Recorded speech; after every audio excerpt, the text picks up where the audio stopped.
অধিকার, জল জঙ্গল জমির অধিকার, সেই জমিটা আমাদের কেড়ে নিয়েছে। একটু আগেই শুনছিলাম সাঁওতাল বিদ্রোহের কথা।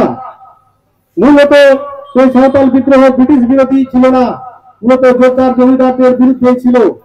কিন্তু এখন জোরদার জমিদার নেই, তাহলে আদিবাসীদের জমি কে বা কারা কেড়ে নিচ্ছে? এখন সুপরিকল্পিত ভাবে খুব ঠান্ডা মাথায় আদিবাসীদের মাথায় হাত বুলিয়ে আমাদের জমিগুলোকে কেড়ে নেওয়া হচ্ছে। বন্ধুগণ, আপনারা জানেন যে বিএলআর অফিস নামক যে যন্ত্রটা আছে সেটা হচ্ছে অর্থে বলে পাওয়ারটুকু, আর বাংলায় যদি বলি ঘুঘুর বাসা। এই বাসার মধ্যে যে ঘুঘুর আসছে তারা যেভাবে ডিম পাচ্ছে আর খাচ্ছে, সেটা আমাদের এই সর্বনাশ করছে। অনেকবার এককভাবে অনেক সংগঠন আমরা দাবি দেওয়া পেশ করেছি, কিন্তু তারা কর্ণপাত করেননি। তাই United Forum of All Adivasi Organisation যৌথভাবে মিলিতভাবে আজকের এই কর্মসূচি গ্রহণ করেছেন। এবং সত্যি আজকে আমরা গর্বিত, বিভিন্ন জেলা থেকে যে মানুষজন এসেছেন তারা শুধু নিজের টানে এসেছেন, নিজেরা বঞ্চিত হয়েছেন, নিজেরা শাসিত হয়েছেন। আমরা আমাদের নাম আগেই প্রথম বক্তা বলেছেন আমরা আদিবাসী, তাহলে আদিবাসী হলে আমাদের জমি জমা তো আমাদেরই থাকার কথা ছিল, বটে এখনো আছে।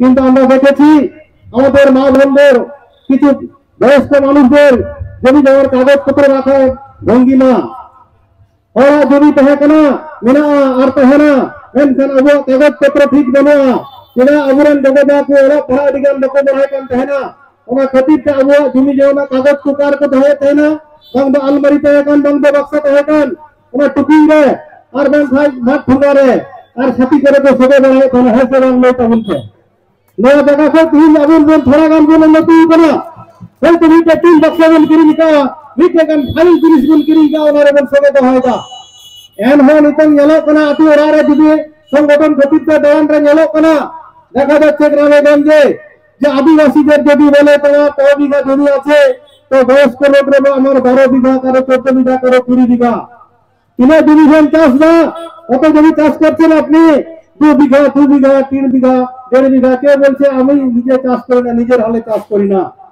তাহলে কাগজ আছে জমি নাই কোথায় গেল জমি বিক্রি করেছেন না বিক্রি করেনি কি করেছেন ওই তো আমার বাবা এক সময় আমরা ছোট ছিলাম তখন ওই পরের মহাজনকে দিয়েছিল 500 টাকা 1000 টাকা আর টিপ দিয়ে জমিটা দিয়েছিল বন্ধক কাগজটা বন্ধক দিয়েছিল আমরা টাকাটা এখন বলছে মহাজন সেটা হয়ে গেছে এখন 50,000 1 লাখ টাকা আমরা জমি টাকা ফেরত দিতে পারছি না জমিও পাচ্ছি না আর সেই সুযোগে দীর্ঘদিন জমি দখল করার সুবাদে বিএলআর অফিসের ঘুঘুর বাসায় সেখানে কিছু নজরানি দিয়ে টাকা পয়সা দিয়ে সেই নামগুলোকে গঠন করে আদিবাসীদেরকে উচ্ছেদ করে দিয়ে গোপনে সেই নামটা ওর আদিবাসীর নামে জমিটা চলে যাচ্ছে এটা একটা দিক ছিল হচ্ছে অন্যদিকে একটা হচ্ছে গোপন ভাবে আদিবাসীর জমি কিনতে গেলে আমরা সবাই জানি স্বাধীনতার পর থেকে আইন আছে ও আদিবাসীরা যদি আদিবাসীর জমি কিনে তাহলে আদিবাসীর যে পারমিশন লাগবে কে পারমিশন দিবে আগে দিতে এসবিও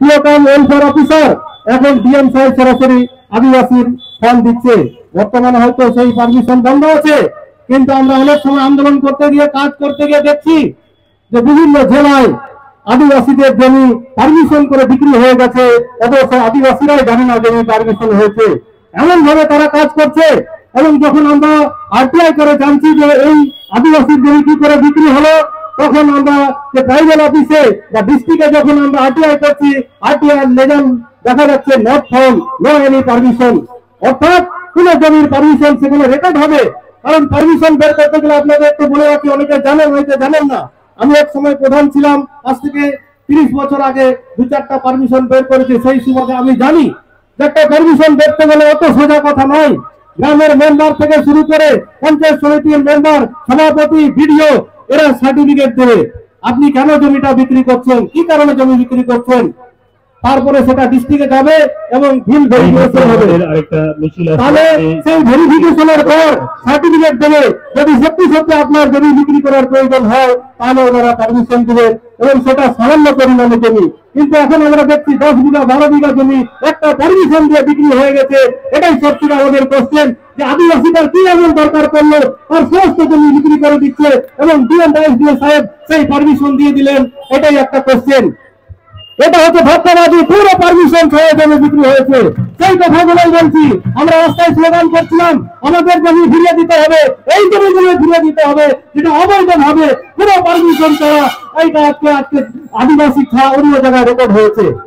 আরো বলি, এখন যারা আরো আছেন এই রেকর্ডের কাজটা কে করেন? ডিএলআর করেন না। আপনারা জানেন হয়তো এই কাজটা একটা ডিএলআর অফিসে 3-4 জন আরো থাকেন। আরো মনে হচ্ছে রেভিনিউ অফিসার, এদের কাছে থাকে কাঁচি। চুল কাটতে গেলে যেমন কেচি লাগে, এদের কাছে থাকে কেচি। কেচি মানে হচ্ছে এদের কলম। সেই কলমের খোঁচায় টেবিলের তলা দিয়ে যদি টাকা ঢুকে গেল তাহলে সেই কেচি ওরা চালিয়ে দেয়, ওরা কিচ্ছু দেখে না কার জমি কাকে। ওখানে কম্পিউটারে টিপে দিল, রাতের অন্ধকারে আপনার জমি আরেক জায়গায় চলে গেল, আপনি টেরে পেলেন না। আপনি তো জানেন, কারণ আপনি তো জমি চাষ করছেন না, আপনার জমি তো অলরেডি অন্য জায়গায় ভেন্ডর দেওয়া আছে। আপনি খালি ওই যে বললাম হাড়ির মধ্যে বা বাক্সের মধ্যে ওই দলিলটা বা খতিয়ানটা রেখে দিয়েছেন। আবার আমার অনেক ভাই বোন আছেন, অনেক আদিবাসী মানুষ আছেন, বাপ ঠাকুর দাঁড়ান জমি আছে, এখনো নিজের নামে রেকর্ড করতে পারেনি। ডিএলআর অফিস যাচ্ছে, ওখানে কোনো টাকা পয়সা লাগে না জমি রেকর্ড করতে গেলে। 2018 সালে উত্তর দিনাজপুর থেকে আমরা নবান্নে গেছিলাম এবং এই দাবিগুলো বলেছিলাম যে আদিবাসীর জমি রেকর্ড করতে গেলে 1 ডেসিমেল অর্থাৎ 1 শতক জমি রেকর্ড করতে গেলে 40 টাকা আপনি নিচ্ছেন কেন এটা? তখন উনি বলেছিলেন নবান্নে 14 তলায় বলছিলেন আচ্ছা সুরজিৎপুর একাস্ত আমার আমলে কত ছিল? বলে 1 টাকা। উনি জানেন না এখন 40 টাকা নিচ্ছেন। তাহলে গভর্নমেন্ট নিচ্ছেন 40 টাকা, আর প্রহরী আর বিএলআর অফিসের সব চামচারা ওরা আরো 200-400 টাকা যোগ করে পার ডেসিমেল 100 টাকার উপর হচ্ছে। তাহলে 2 বিঘা 4 বিঘা জমি রেকর্ড করতে 1000 টাকা লাগবে, আপনি হিসাব করুন। গরিব মানুষ তো খেতে পায় না, তাহলে বাপ ঠাকুর দাল জমি রেকর্ড করবে কি করে? আর রেকর্ড না হলে সে কোনো সরকারি সাহায্য পাচ্ছে না। অনেকে আছে নিজের নামে রেকর্ড নাই বলে আজকে মারা গেলে 2 লাখ টাকা পাবে একে, তাহলে তার নামে জমি নাই, সে গরিব মানুষটা টাকা কি করে পাবে? সরকারি যে অনুদান গুলো আসছে সেটা পাবে কি করে? তার নামে তো জমি রেকর্ডই নাই, ঠাকুর তার নামে জমি আছে, এখন রেকর্ড করতে পারছে না। আর জমি রেকর্ড না করার ফলে দীর্ঘদিন পিছিয়ে থাকার ফলে এই জমিগুলো বহত হয়ে যাচ্ছে। এই তো হচ্ছে অবস্থা। তাহলে এটা আমাদের চারিদিকে গর্জে উঠতে হবে। আমরা বলছি চোখ থাকতে অন্ধ, আর আমরা জমি থাকতে জমিহীন, ভূমি থাকতে ভূমিহীন, আমাদেরকে ভূমিহীন বলা হচ্ছে কেন? এরা কবে থেকে আসছে? এরা এই যে যাদের এখানে চারিদিকে বড় বড় পাকা বাড়ি দেখছি, আপনি সার্ভে করে দেখুন বড় বড় শহর এলাকায় সব দেখবেন আদিবাসীর জায়গা। রায়গঞ্জ শহরে যান, মালদা শহরে যান, গাজল তো গোটাটাই আদিবাসীদের চারিদিকে দেখতে গেলে। এবং গাজলকে আরো পিছিয়ে পড়া হচ্ছে কেন? এখানকার মানুষগুলো গর্জে উঠছে না। আজকে তারপরে এই এলাকার মানুষ হচ্ছে গর্জে উঠেছেন। আজকে প্রথম একটা সভা হচ্ছে যেখানে এই এলাকার মানুষ নিজের স্বার্থে ছুটে এসেছেন। আগামী দিনে আরো ভাবে এই জায়গায় এই এলাকায় এবং শুধু এখানে নয়, মালদা ডিএলআর কে বন্ধ করতে হবে, এই ভাষাকে এদের বুঝে দিতে হবে। আদিবাসীদের এইভাবে ঠকানো যাবে না এবং আমরা চুপ থাকবো না। সেই জন্যই তো আজকে 1855 সালে শুধু কোনো চুপ থাকেনি, ভোক্তাডিগির মাঝে 40,000 মানুষকে নিয়ে তারা বিদ্রোহ শুরু করেছিলেন। আজকে আবার বিদ্রোহ করতে হবে। 74 বছর পরে আমরা কোনো স্বাধীনতা পাইনি। কিসের স্বাধীনতা? এখানে আমরা আমাদের মা বোনরা যেখানে স্কুল কলেজ যাচ্ছে সেখানে ধর্ষিত হচ্ছে, তার কোনো ন্যায় বিচার হচ্ছে না। 2017 সালে রায়গঞ্জে 2000 কি হলো আপনারা জানেন, মেয়েদের উপর রেপ হয়েছিল। আমরা আন্দোলন করলাম, তার কিছুটা রেজাল্ট হয়েছিল। তো চারিদিকে এখনো খালি আমাদের মা বোনরা রেপ হবে, আমাদের জমিরা হারিয়ে যাবে, আমাদেরকে ঠকাবে, তারপরে আমরা লাঠি লাঠি ধমক নিয়ে আসবো আর চিৎকার করবো কতদিন? তাহলে কিসের স্বাধীনতা আমরা কোথায় পেয়েছি? কে আমাদের স্বাধীনতা দিল?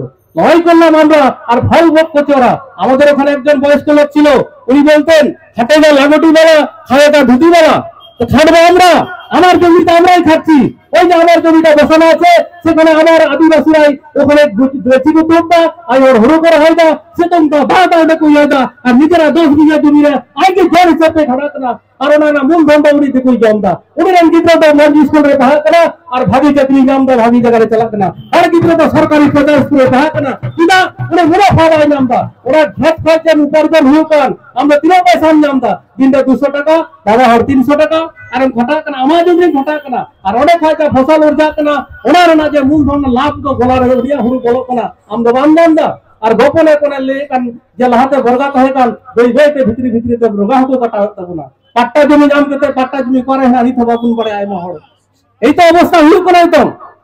তো 33 সাল আমল কে তো কয় চারিদিকে গিদ্রে যেমন বাইরা লেখা বাই যাওয়া তিন আবু রা লাগাবন কোনা। তো নিতন তো বাবুর রাগা অঙ্ক বড় আছে তো Onde berarti kalau ada juga apa kalau sulit pun mana ada di kapal, ini dia mana ada di kapal na. Jadi ho, adikan samai bunu ayam kata road na mina, तो तीन जगह पर नारायण दाता हेल्प करा और United হবে যৌথ হবে অনেক মানে যৌথ হবে যদি লেভেলেন খায় ওনার মানে যৌথ নামে দিয়া বহা তো उनका যে তিন যে यूनाइटेड ফার্ম লাহাও কান আর কো গণবন কান সে তো ওইরা দিন নোয়ারে যত হর দলমত নির্বিশেষে আর মিটে কথা লিয়া যায় রাজনৈতিক দল দা আমরা কথা ডাকো লইয়া নিয়ে কি শেষ কথা কেনা নোয়া তো নন পলিটিক্যাল অর্গানাইজেশন यूनाइटेड ফার্ম বাংলাদেশি সালাম করতে লাগুন হুজুরা আর ধারে কেন দিবে আমি লটি জমা করতে নতুন বুঝাও তো ওকে রাজারি को चला आदिवासी আর এড়ে বলে তাই না জবি কামুন তো না সালাম কো জোহার হোলসে জোহার আইবা সারাবি মারাচিয়া মানতান সনাতন বর্ম ধন্যবাদ জ্ঞাপন করি ওনার মূল্যবান বক্তব্য আমাদের সামনে তুলে ধরার জন্য United Forum of All Adivasi Organisations আদিবাসীদের যতগুলো সংগঠন আছে